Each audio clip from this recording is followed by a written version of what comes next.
cursing under his breath.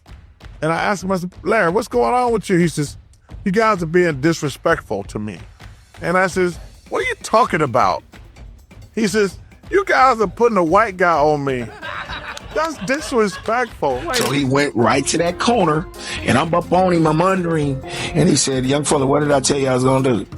And he turned around, raised up, looked around, it was all draws.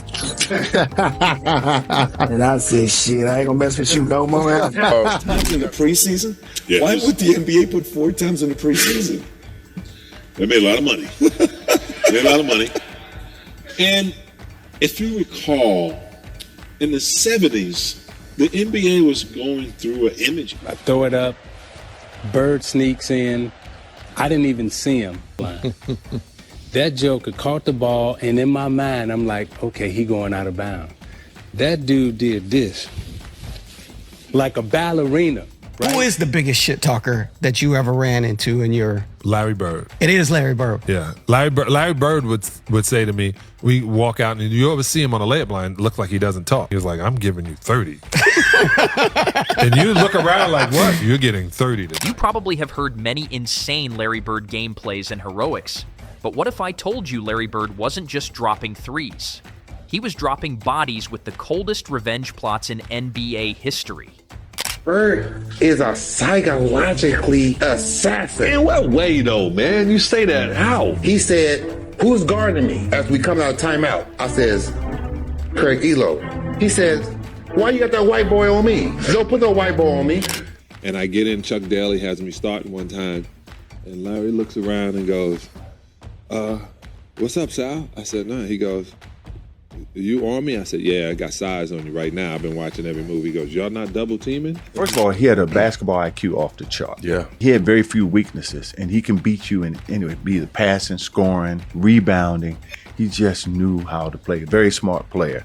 And it's not a lot of guys that have that type of basketball IQ. I said, let me see what he can do. But Larry had something that most white boys don't have. Just say that. Just keep it real. Man, Larry was different now. Larry was different now. He had a little bit of nigger. Yeah, he was different now. He was different now. Larry was different now. That boy, he can play, man. NBA legends are finally breaking the code of silence, spilling the most savage, hilarious, never-told Bird payback stories that'll leave you screaming. From brutal on-court murders to off-court mind games that are so evil and funny. This is the Larry Bird you never saw coming. Trust me, after this, you'll never look at the legend the same way again. They were really jealous of me, and I tried to spread that. Where does Larry rank in your all-time greats? He's in my top 10. Yeah? I got him as my second 3-man. I got LeBron 1, and I got him 2. I got him in front of Durant. And I don't know if I want to put Durant at 3, because I love You gotta stop saying about Magic, Bird, Kareem, Will Chamberlain. Man, y'all really didn't see them motherfuckers play. And everybody keep talking about that motherfucker Larry Bird. That motherfucker was cold. Now, he was the first motherfucker legit went to game. I don't It out. But I saw this dude eat Jack Givens up. He was player of the year that year. Kentucky, right? Yeah, from Kentucky. And Larry Bird was just slicing and dicing them. And I said, oh, I called home. I said, it's true about this boy. Larry Bird moved through the NBA like a quiet assassin who happened to shoot the lights out while making sure everyone who crossed him regretted it deeply. Opponents loved testing the hick from French Lick because he looked slow and talked country, but they quickly learned that poking the bear ended with the bear stealing your lunch money and your pride in front of 20,000 people. In my mind, he must have stood there for about 5 seconds because everything was going in slow motion in my mind, right? And it's like, I'm like, and then it's a strange moment. I'm like, damn, how you doing that? The one I really hated to guard was Larry Bird. He was not a nice guy. Matter of fact, there was one game in Cleveland where he was having a pretty rough first half. And one of the things that I used to love about growing up in Boston was Larry Bird stories. Like, Larry Bird was apparently just an insanely disciplined professional basketball player. He would get there and practice before everybody, stay after everybody. Players tried every dirty trick and cheap shot imaginable to throw him off, yet Bird turned those attempts into personal fuel that produced some of the most satisfying comeuppances basketball has ever witnessed. Take Kent Benson, for example. Back in their college days at Indiana, Benson decided to get physical with the skinny freshman Bird during a pickup game or practice session that got heated. He roughed Larry up pretty good and probably thought nothing of it since he was bigger and stronger. Fast forward several years into the NBA, and Benson finds himself wearing a Detroit Pistons uniform facing the Boston Celtics. By the time the final buzzer sounded, Benson had been thoroughly cooked, and Bird walked away with a kind of quiet satisfaction that comes from settling an old score in the most public way possible. That performance was not just about winning a basketball game, but about reminding everyone that Larry Bird possessed an elephant's memory when it came to disrespect. He's kind of playing with Benson over there. Gave him about 5 fakes and hits. He was calling me cheesy. Go, cheesy, like you putting him on me. Did you feel like a failure when you were hitchhiking home? No, I was glad to get out of there. The only thing I was worried about was when I got home how my family would react. And I can remember my mom was mad at me for 3 or 4 months after that. The first month we didn't even speak. And I can understand that. But this kind of long game revenge defined so much of Bird's career because he never forgot who tried to test him. Opponents who assumed his easygoing Southern demeanor meant he would roll over found out the hard way that beneath that exterior lived a competitor who treated every slight like rocket fuel. The Detroit Pistons as a team discovered this truth repeatedly throughout the 80s, but no one embodied the failed attempts to rattle Bird quite like Bill Laimbeer. Laimbeer built his reputation on physical intimidation and borderline dirty plays designed to disrupt the flow of skilled players. He targeted Bird with hard fouls, elbows, and constant trash talk, believing he could break the Celtics star mentally or physically. Instead, those encounters usually ended with Laimbeer looking foolish while Bird dropped efficient buckets and occasionally escalated things himself when pushed too far. While the officials sorted out the chaos, the lasting image remained clear. Laimbeer tried to bully the wrong guy, and Bird refused to back down even an inch. Years later, the bad blood lingered so strongly that Laimbeer reportedly still avoided friendly conversations about Bird. The physical battles might have been ugly, but they highlighted how Bird's presence turned supposed intimidators into frustrated observers who watched him dominate anyway. Now Rodman is all over Bird. 16 goes baseline, goes underneath, dishes off now to Bird. And there is a violent. I said, I had enough for you, Laimbeer, and he just let him have it. It was retaliation for what happened in the other game with Larry Bird, but it wasn't going to stop me. You left a bad blood on the court for the most part, but not with Laimbeer. You never really ever liked Laimbeer in any social situation. No. Yeah. And it's because he was a dirty player. Right. Now, he had to do what he had to do. I understand that. But Bird did not limit his revenge to just the physical side of things. He excelled at psychological warfare that left opponents questioning their entire existence on the court. Chuck Person learned this lesson the hard way during a Christmas Day game when he decided to talk smack to the veteran Bird. Person felt confident as a young player with talent and attitude, but he picked the wrong holiday to test Larry. Bird casually mentioned that he had a special present waiting for Person, then proceeded to drain a three-pointer right in front of him. As the ball swished through the net, Bird turned and delivered the perfect holiday greeting that mixed celebration with total domination.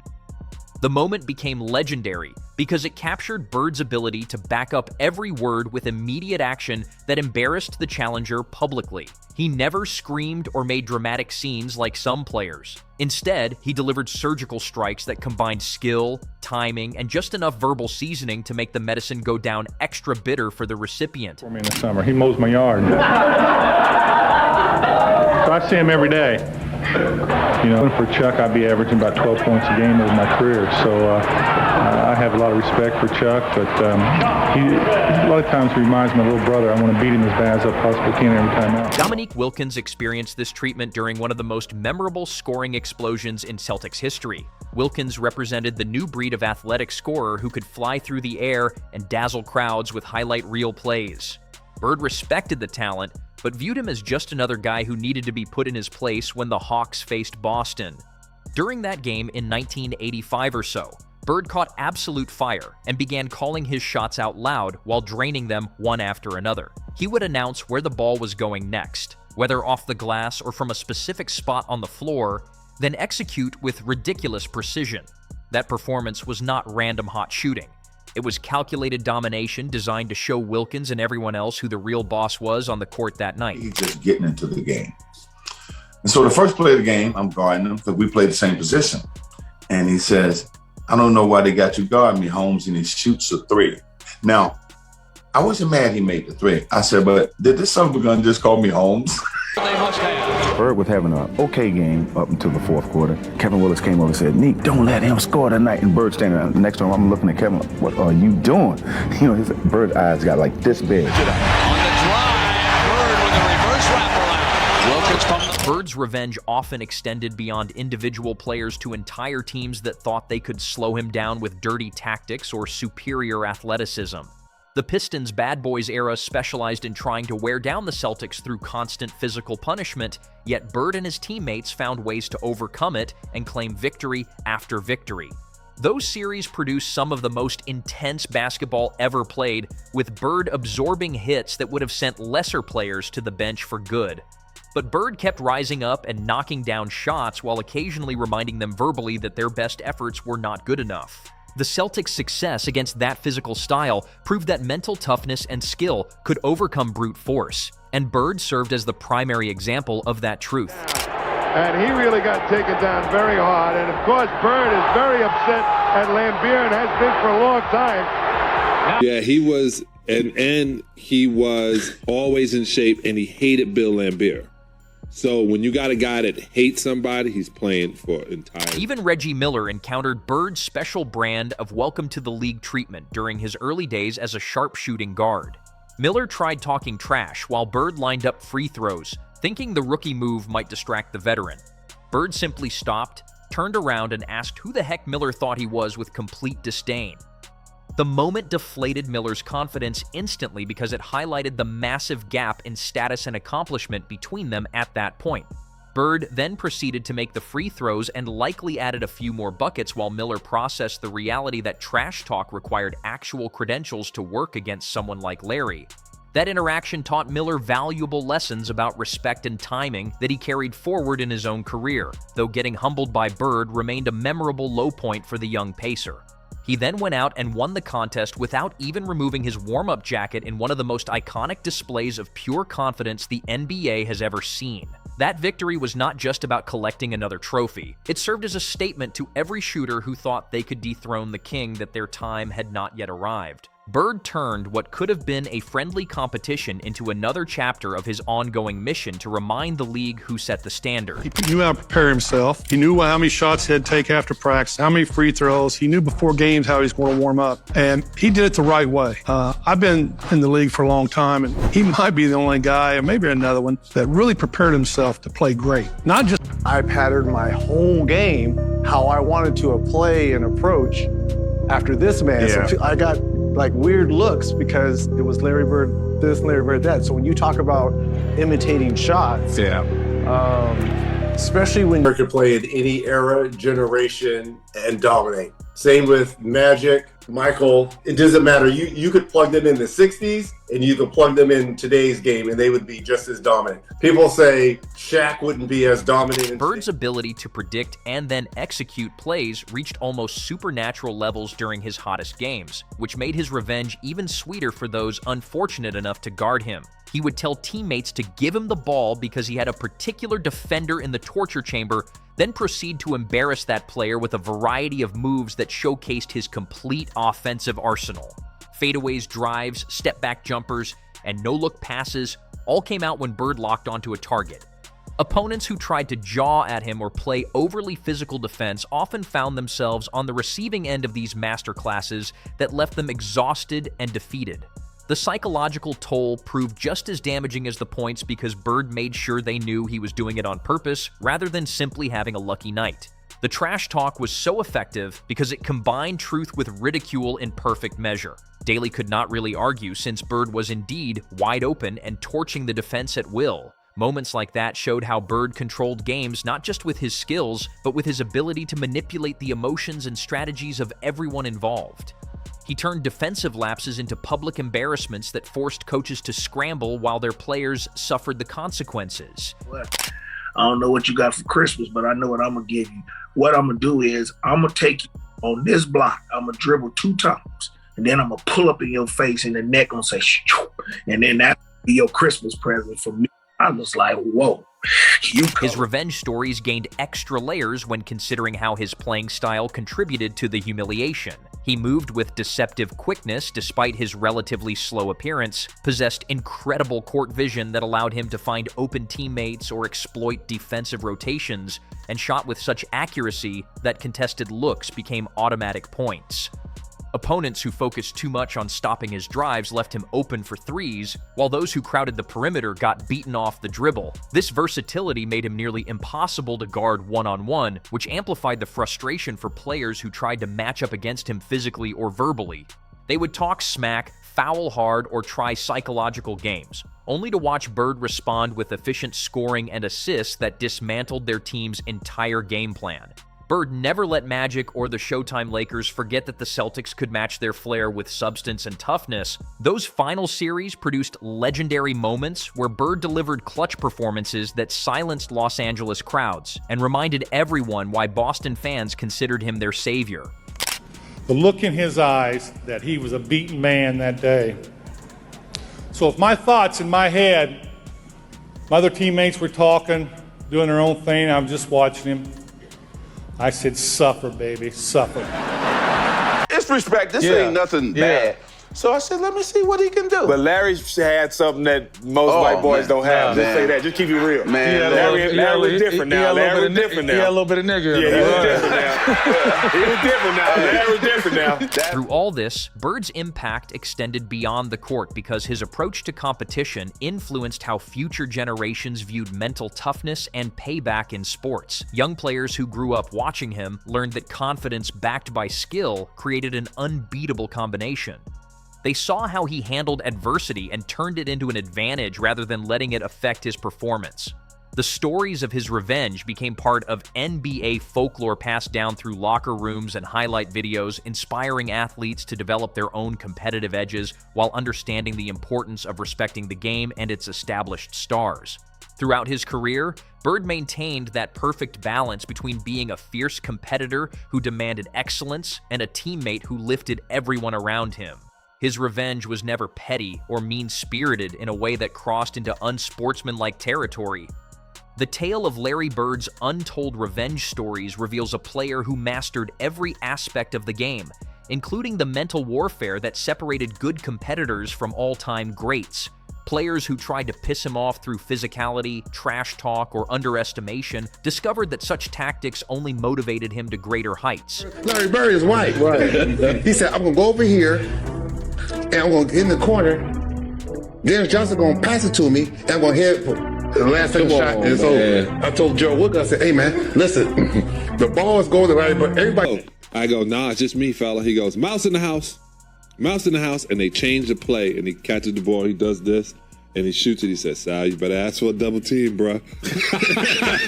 I got 2 quick fouls because I'm smart like that. Names like Benson, Laimbeer, Person, Wilkins, and many others carry the distinction of having been part of Bird's personal highlight reel of comeuppances. Each incident added another layer to the legend of the Celtics forward who turned slights into slam dunks and challenges into championships. Bird's style combined fundamental excellence with an unmatched will to win that made his revenge story so compelling. He did not rely on athletic freakishness or flashy moves alone.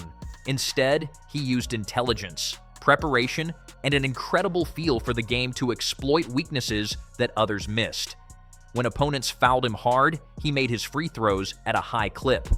When they talked trash, he answered with made shots and cutting remarks. When they tried to intimidate him physically, he absorbed the hits and came back stronger on the next possession. This consistency turned potential weaknesses into strengths that defined his entire career arc. Larry Bird remained a problem until the day he retired, and even then, his legend continued growing through the stories players told about facing him. The NBA during Bird's era featured tough physical basketball where revenge often played out over multiple seasons and playoff series. He thrived in that environment because his mentality matched the demands of the time while his skill set transcended it. Players who underestimated him based on appearance or background paid the price repeatedly, creating a collection of anecdotes that continue entertaining basketball fans decades later. When they would have those three-point competitions, remember we would have those all-star three-point competitions, in the locker room he would just be, which one of you guys is coming in second? That's what they just walk in. They all knew. But it was just because first of all, he could execute under. I'm not saying who's better. Can you compare, obviously, a different kind of game, but a Larry Bird and a Kevin Durant? Kevin Durant is my favorite player playing now. I've told him that 1,000 times. Kevin Durant is not Larry Bird. No. Those stories highlight not just individual moments of payback, but an overall approach to competition that emphasized respect earned through performance rather than granted automatically.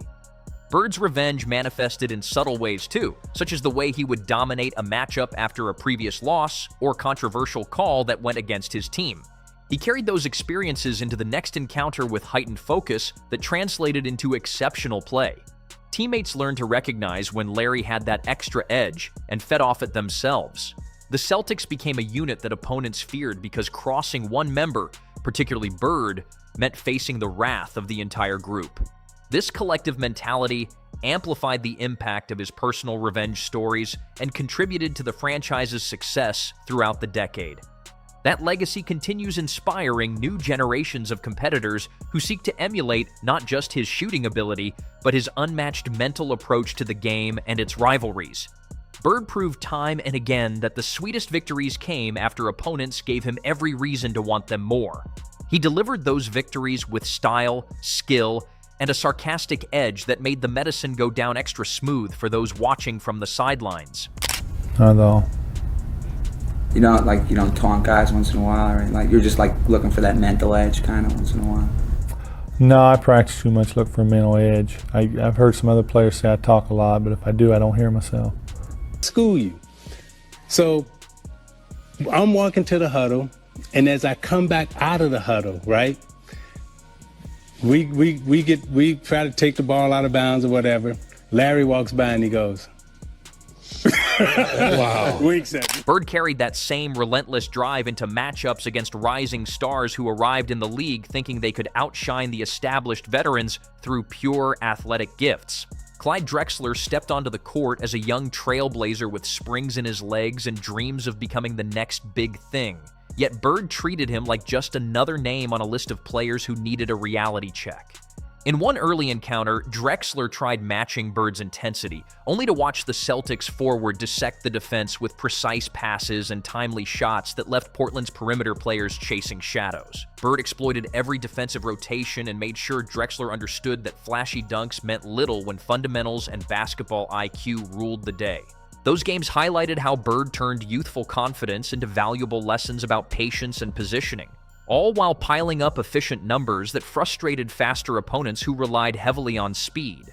The respect between them grew over time, but during the heat of competition, Bird showed no mercy, attacking weaknesses with the precision of someone who studied film like a scholar and competed like a street fighter. Those Eastern Conference clashes became wars of attrition, where Bird's endurance and mental sharpness often tipped the scales, leaving Milwaukee teams wondering how a guy who looked unassuming could dismantle even the sturdiest defensive schemes. He used to tell you where he gonna shoot it in your face and how you couldn't stop him and how you ain't no good to him. And I was like, whoa, man, that's just a little bit, that's disrespectful. And then it'll happen. That's the whole cold thing. So that night against the Celtics, yeah, I mean, I thought I was playing some pretty good defense on him. I was keeping him from, that's the one guy I was quicker than, so I could stay with him. But I think in the first half, he was like 1 for... It will interest you to know that Bird also mastered the art of clutch moments that served as ultimate payback against teams that dared push the Celtics to the brink. In crucial playoff games when fatigue set in and pressure mounted, he elevated his play to levels that felt almost unfair to the opposition.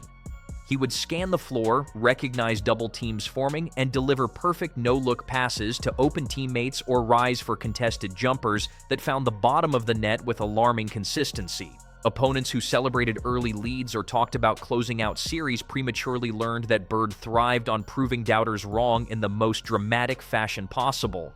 His shots in final seconds or overtime periods often came after extended trash talk or hard fouls throughout regulation, turning potential defeats into memorable triumphs that echoed through arenas long after the crowds emptied. Bird led by action rather than lengthy speeches, showing through his performances how to channel emotions productively instead of letting them derail progress.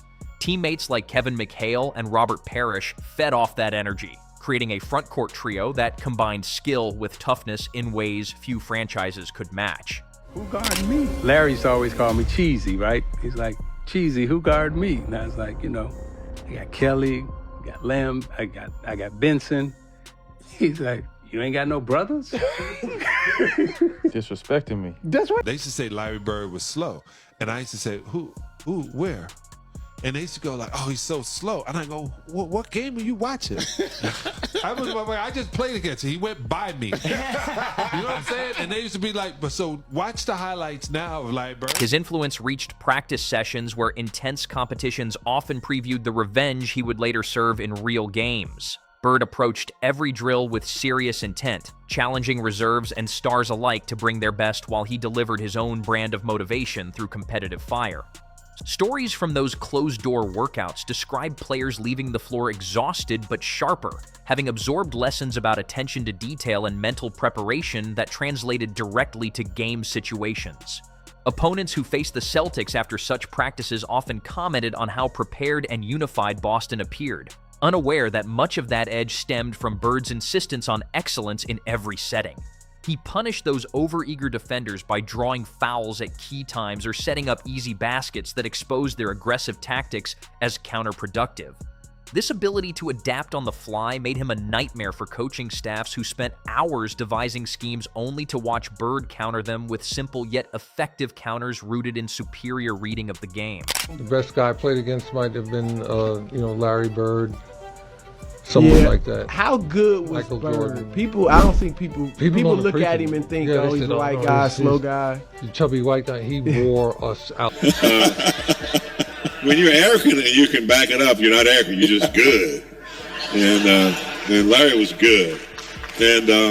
But I finally got it. I finally got the history and how important it was for us. The physical toll of those battles eventually caught up, but even as his body limited explosive movements, Bird compensated with enhanced court awareness and shooting touch that remained elite. Later seasons saw him rely more on positioning and veteran savvy to achieve similar results against younger, fresher legs. Players who thought they could run him off the floor through tempo or athleticism discovered that experience and intelligence provided their own form of speed. Bird continued settling scores in these adjusted ways, proving that true competitors evolve rather than fade when challenges intensify. His final seasons added depth to the legend by showing resilience alongside the flashier highlights from his prime. Fans and analysts alike continue dissecting these moments because they capture something essential about competition itself. Bird represented the idea that heart, preparation, and cleverness could overcome natural disadvantages in size or speed, inspiring underdogs across sports to pursue greatness on their own terms. That combination of skill and spirit ensures his revenge tales remain fresh and relevant, entertaining new audiences who appreciate competitors who back up every challenge with undeniable results on the hardwood.